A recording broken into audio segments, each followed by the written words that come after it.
유전 상담이 아직은 체계화되어 가는 과정이다 보니까 환자와의 진료가 쉽지만은 않은 것 같습니다. 진료 시간도 길 것 같고 예상치 못한 결과가 나왔을 때 환자 상태도 걱정이 되는데 교수님 어떻습니까? 실제 괜찮은가요?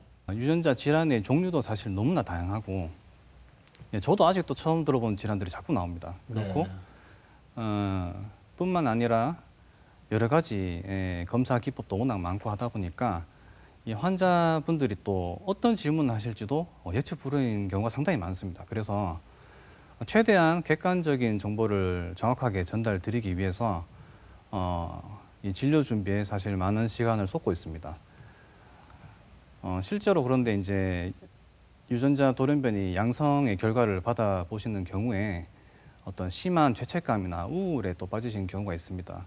그렇기 때문에 최대한 이 결과를 감정적이지 않고 객관적으로 담담하게 받아들이실 수 있도록 좀 이제 노력을 많이 하는 편이고요. 그렇게 하지만은 실제로 가장 힘든 경우는 아무래도 현재 젊고 건강하신 분인데 어떤 상당히 치명적인 유전 질환과 관련되어 있는 유전자 돌연변이 결과를 말씀드릴 때가 이렇게 그 결과를 전달해드리는 입장이나 또 받아들이시는 입장에서도 가장 어떤 힘든 순간인 것 같습니다. 일종의 그 말기암 선고할 때랑 약간 흡사한 상황인 것 같습니다. 네. 자, 유전자 검사를 너무 쉽게만 생각해서는 안 될 것 같습니다. 검사 과정이나 결과에 대한 정확한 이해가 필요할 것 같은데요. 이런 유전 질환을 찾아내기 위한 유전자 검사는 어떻게 진행되는 건가요? 먼저 이 유전자 검사는 무엇이냐면은 검사 대상자의 혈액이나 조직에서 염색체나 DNA, RNA 같은 것들을 이제 추출을 해서 검사하는 것이라고 보면 되겠고요. 의심되는 질환의 진단, 질병 발생 예측에 관한 검사를 이제 시행을 하게 되겠습니다. 그렇다면 그 중에서도 이 유전질환 검사를 위한 유전자 검사 과정을 설명드리면은 이 경우에는 체열을 해서 피를 통해서 검사를 합니다. 왜냐하면 유전질환 같은 경우에 이 생식세포 변이기 때문에 우리 몸의 모든 세포가 다 같은 변이를 가지고 있습니다. 그래서 피를 뽑아서 검사를 하면 됩니다. 그런데 이제 체열을 하게 되는데요. 그래서 금식을 할 필요는 없습니다. 따로. 그래서 다음과 같은 튜브에다가 정맥혈을 한 개 내지는 2개 정도 이제 체열을 하게 됩니다. 그렇게 체열한 튜브에서 DNA나 혹은 RNA 같은 것들을 추출하게 되겠고 그 추출한 DNA 같은 것으로 유전자 검사를 시행을 합니다. 여기에는 여러 가지 방법들이 있는데 대표적인 표준 방법으로 1세대 염기설 분석법과 차세대 염기설 분석법이 있습니다. 1세대 염기설 분석 같은 경우에는 이제 조금 옛날 방법인데 표준 검사법이긴 합니다. 하지만 한 번에 최대 하나의 유전자밖에 검사할 수 없는 그런 단점이 있게 되겠고요. 비용도 많이 발생합니다. 하지만 차세대 염기설 분석법은 이제 최근에 도입된 방법으로서 아래 사진과 같은 장비를 이제 이용을 하는데요. 여러 가지 유전자를 한꺼번에 훨씬 빠르게 동시에 검사할 수 있는 최신 검사법이라고 할 수 있겠습니다. 배우 안젤리나 졸리처럼 유전자 검사를 통해서 미래에 일어날지 모를 질환을 미리 예방할 수도 있었을 텐데요. 유전자 검사를 하면 내 몸속의 모든 유전자를 알 수가 있을까요? 그렇지는 않습니다. 인간에게는 약 2만 개 이상의 유전자가 존재합니다. 그런데 이 국내 보험급여 체계에서 한 번에 검사 가능한 유전자는 보통 1개에서 수십 개 정도에 한정이 되어 있습니다. 그 이상은 이제 비용을 감당할 수가 없습니다. 그래서 보통 많아도 수십 개 정도의 유전자를 아까 얘기한 차세대 염기설 분석법으로 이 보험 체계 내에서는 검사가 가능합니다. 그래서 검사를 시행한 유전자에 대해서만 당연히 알 수가 있습니다. 그 외의 유전자는 당연히 모릅니다. 그렇기 때문에 검사 선택을 잘 하셔야 되는데 특히 특정 유전자를 검사를 한다고 하더라도 많은 검사의 경우에 그 유전자의 전체를 보는 것이 아니고 그 유전자 내에서도 일부분, 중요하다고 생각하는 일부분만 또 보는 그런 검사들도 많습니다. 그렇기 때문에 심지어는 한 유전자도 다 보는 검사가 잘 없습니다. 그렇기 때문에 검사를 잘 이제 선택을 이제 하셔야 되는 이유입니다. 그래서 시중에 나오는 검사들 중에 어떤 검사를 선택할지 잘 판단하셔야 되는데 그것을 이제 판단하는 데 도와주는 여러 가지 프로그램들이 있습니다. 왜냐하면 유전자 숫자가 너무 많기 때문에 현실적으로 다 할 수가 없으니까요. 그래서 다음에 보시는 프로그램, 미국에서 최근에 나온 프로그램인데 하나의 사진을 찍어서 그 얼굴을 빅데이터를 통해서 AI가 이제 분석을 해가지고 어떤 선천성 질환과 가장 유사하게 생겼는지를 빅데이터를 분석을 해서 가능성 있는 질환들을 먼저 이렇게 쭉 올려줍니다. 그래서 이러한 유전자를 먼저 검사를 해보실 것을 좀 이렇게 추천해주는 이런 프로그램도 좀 나오고 있기 때문에 이런 프로그램들을 활용하는 것을 포함한 어떤 전문적인 유전 상담을 통해서 이런 검사 결정을 잘 하셔야 되겠습니다. 애플 창업자인 고 스티브 잡스가 2011년 당시 췌장암의 원인을 밝히기 위해 받았던 유전자 검사가 10만 달러, 우리 돈으로 하면 약 1억 2천만 원이었다고 합니다. 정말 네. 어마어마한 비용인데요. 네. 이렇게 엄두도 안 나는 비용인데 요즘은 그 비용이 조금 낮아졌나요? 어떤가요? 네, 지금은 사실 그때랑 비교할 수도 없이 많이 싸졌습니다. 싸졌다고는 하지만 뭐 이제 몇십만 원 정도는 당연히 비용이 발생을 합니다. 국내 보험 정책에 따라서 적게는 몇만 원, 암 환자의 경우에 많게는 이제 몇십만 원 이렇게 발생을 할 수가 있고 또 만약에 건강 검진 같은 데서 본인이 그냥 자기 비용을 다 내고 하고 싶다고 할 경우에는 100만 원 이상의 금액이 이제 발생할 겁니다. 그 정도 금액에서 이제 검사를 할 수가 있는데 굉장히 또 희귀한 유전자 질환 같은 경우에는 국가 사업이 있습니다. 희귀 질환 유전자 진단 지원 사업이라고 국가에서 이제 얼마 전부터 시행하는 사업이 있고 현재는 87종의 극희귀 질환에 한정이 되어 있습니다. 또 이런 질환이 의심이 된다고 하면은 비용 없이 무료로 유전자 검사를 시행을 할 수가 있습니다. 다만 이 지원 사업은 모든 기관에서 할 수 있는 것은 아니고요. 국가에서 지정이 되어 있는 의료기관에서만 이것을 보낼 수가 있습니다. 그리고 이제 그래서 검사 비용이 상당히 다양하고 검사 기법이 많다고 말씀드렸습니다. 요즘에 굉장히 많은 종류의 검사법들이 나오고 있어요. 또 건강검진에서도 그런 것들 많이 하고 계시고. 그런데 이 검사법을 선택을 할 때 자의적으로 본인이 생각하셔서 가장 싼 검사를 하겠다. 그렇게 판단하시면 절대로 안 됩니다.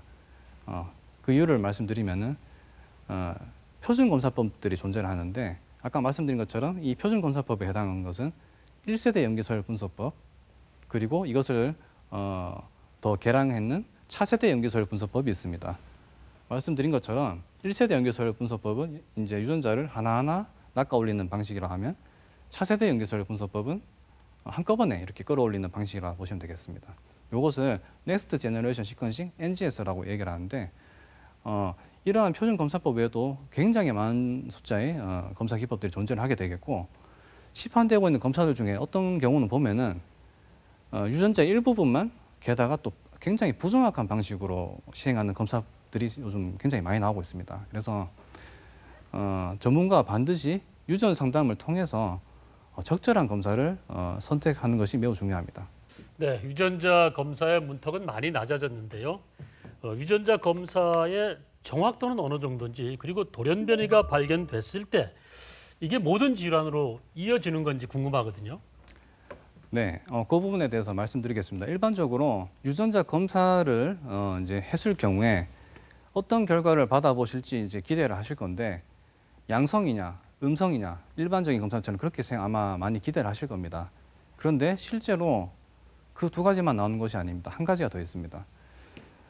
여기 보시는 것처럼 이 유전자 변이가 나왔을 때 저희가 크게 세 가지로 나눕니다. 첫 번째는 큰 영향이 없는 좋은 변이. 그리고 한 가지는 이 유전 질환과 관련이 되어 있는 나쁜 변이. 그런데 한 가지가 더 나오는데 뭔지 알 수 없는 변이입니다. 이것을 현재는 이제 미분류 변이라고 이야기를 하는데 이 미분류 변이 같은 경우에는 현재의 어떤 근거 가지고는 뭔지 알 수 없는 것입니다. 이것이 드문 것이 아니고 현재 어떤 차세대 염기서열 분석법부터 해가지고 그런 유전자 검사를 많이 하게 되면서 이 미분류 변이 결과가 굉장히 많이 나옵니다. 그래서 실제로 유전자 검사를 하셔서 이 미분류 변이 결과를 받아보시는 분들이 굉장히 많습니다. 이런 경우에 이 미분류 변이 결과를 관리하는 것이 굉장히 중요한데 왜냐하면 나중에 이 결과가 양성이나 음성으로 바뀝니다. 그 부분을 반드시 아셔야 되는데 그래서 저희 이제 유전 상담센터 외래 같은 경우에서는 이 환자의 유전자 변이 결과를 정기적으로 다시 재검토를 해서 미분류 변이가 바뀌었을 경우에는 환자분과 해당 주치 선생님께 이제 저희가 알려드리고 있습니다. 그러한 부분들이 이제 상당히 이제 중요한 것이 되겠고, 아까 말씀드린 것처럼 유전자 돌연 변이가 있을 수가 있어요. 양성이 나왔다고 하면 바로 내가 유전 질환이 발생하는 것은 아닙니다. 왜냐하면 같은 어떤 그런 돌연 변이를 가지고 있어도 이 실제 임상 증상이 나타나는 비율은 유전 질환마다 매우 다양합니다. 또 임상 증상이 설사 나타난다 하더라도 증상의 종류나 발생 위치, 중증도 같은 게 개인마다 한 가게 내에서도 매우 다양하게 나타날 수 있습니다. 그렇기 때문에 이제 섣불리 판단해서는 안 되는데, 그 이유들은 뭐 돌연 변이가 종류가 실제 어떠냐에 따라서 또 다른 유전자에 영향이 있는 경우도 있고, 그 밖에 여러 가지 환경 요인이 작용하는 경우도 있습니다. 예, 굉장히 많은 요인들이 복합적으로 작용하기 때문에 섣불리 판단해서는 안 되겠습니다.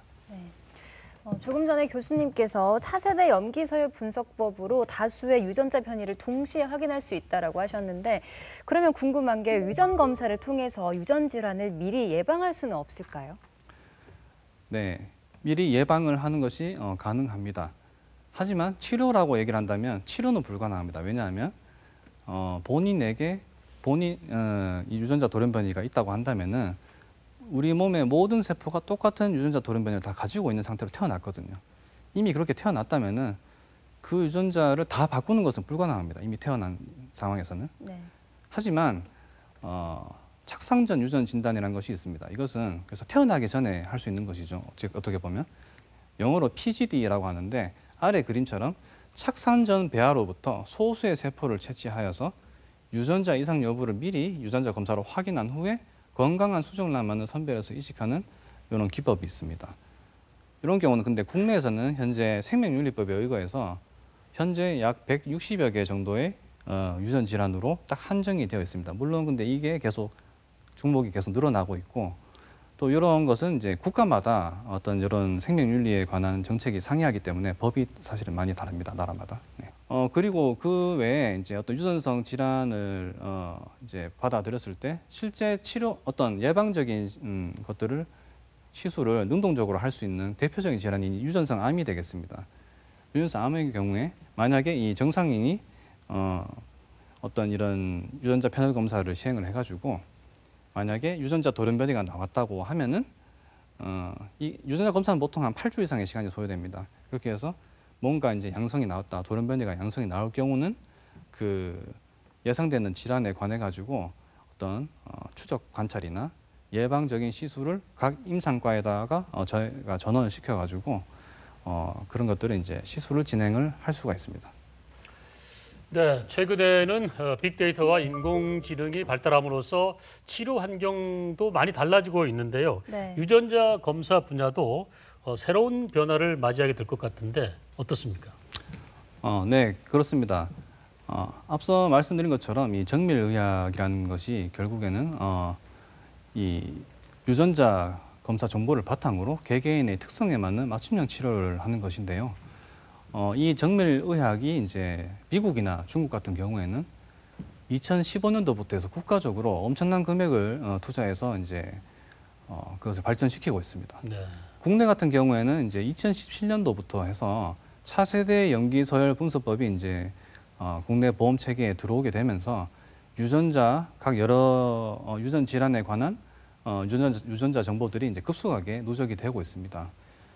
그러한 빅데이터를 인공지능을 이제 잘 활용을 해서 활발하게 이제 분석을 하게 된다면은 진정한 의미의 이 맞춤형 치료 정밀의학이 완성되는 게 멀지 않을 것이라 생각을 합니다. 네. 네.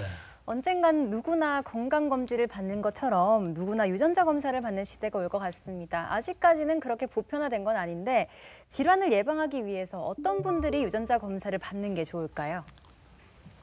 네, 사실은 이 유전 질환이 굉장히 다양하기 때문에 고려해야 될 점이 굉장히 많습니다. 하지만 좀 보편적인 사항으로는 비슷한 질환이 가게 내에서 반복적으로 생긴 것이 있다면은 일단은 유전성 질환을 한번 의심해 볼 수가 있겠습니다. 그래서 유전 상담을 받아보는 것이 이제 중요하겠고, 만약에 어떤 이 가게나 그 가족이나 친척 중에서 만약에 유전 질환으로 확진, 특히 이제 유전자 검사를 통해서 확진이 된 분이 있다면은 나머지 가족분들은 반드시 유전자 검사를 하셔야 됩니다.